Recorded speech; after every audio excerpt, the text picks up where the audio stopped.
క్రీస్తునందు ప్రియమైన సజీవవాహిని శ్రోతలందరికీ మన ప్రభువును రక్షకుడైన యేసు క్రీస్తు నామంలో శుభములు తెలియజేస్తా ఉన్నాను. అనుదిన వాహినిలోని 5 వేళ్ల ప్రార్థన అనే పాఠ్యభాగాన్ని మనం ధ్యానించుకుందాం. ప్రార్థన అనేది ఒక సూత్రము కాదు, అది దేవునితో సంభాషణ.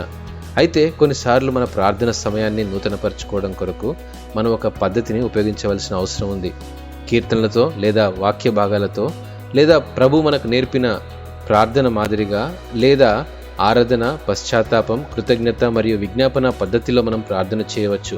పరిశుద్ధ గ్రంథంలోని అనేక లేఖన భాగాలు ఇతరుల కొరకు ప్రార్థన చేయమని ప్రోత్సహిస్తుంది.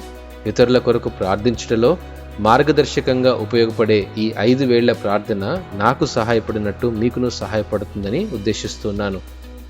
ఈ 5 వేళ్ల ప్రార్థన 5 అంశాల ప్రార్థనను సూచిస్తుంది. మన చేతులను ముడిచినప్పుడు దగ్గరగా ఉండేది బొటనవ్రేలు. కాబట్టి మీరు ప్రేమించే వారి కొరకు, సన్నిహితుల కొరకు, శ్రేయోభిలాషుల కొరకు ప్రార్థన చేయవలసినటువంటి అవసరం ఉంది. ఈ యొక్క వాక్య భాగాలు ఫిలిప్పీలకు రాసిన పత్రిక 1వ అధ్యాయం 3-5 వచనాల్లో మనం గమనించగలం. రెండవదిగా ఉండేది చూపుడు వేలు. అది చూపిస్తుంది. కాబట్టి మనకు బోధించే వారి కొరకు, దైవ సేవకుల కొరకు, ఉపదేశకుల కొరకు, సండే స్కూల్ టీచర్స్ కొరకు ప్రార్థన చేయాలి. ఈ వాక్య భాగంలో తెస్సలోనికీయులకు రాసినటువంటి 1వ పత్రిక 5వ అధ్యాయం 25వ వచనంలో మనం గమనించగలం.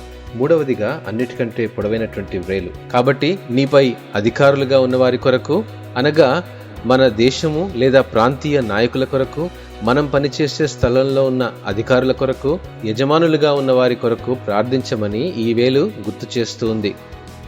ఈ యొక్క వాక్య భాగం మనం గమనించినట్లయితే తిమోతికి రాసినటువంటి 1వ పత్రిక 2వ అధ్యాయము 1-2 వచనాల్లో మనం గమనించగలం. 4వ వేలు సాధారణంగా బలహీనంగా ఉంటుంది. అంటే కష్టాల్లో ఉన్న వారి కొరకు లేదా శ్రమ పడుతున్న వారి కొరకు ప్రార్థన చేయవలసినటువంటి అవసరత ఉంది. ఈ యొక్క వాక్య భాగము మరి యాకోబు పత్రిక 5వ అధ్యాయం 13వ వచనం నుండి 16వ వచనంలో మనం గమనించగలం. చివరిగా 5వ వేలు మన చిటికెన వేలు. ఈ వేలు దేవునితో మన వ్యక్తిగత స్థితిని జ్ఞాపకం చేస్తుంది. దేవుని గొప్పతనం ముందు మన అల్పత్వాన్ని గుర్తు చేసి ఆయన ముందు తగ్గించుకోమని సూచిస్తుంది.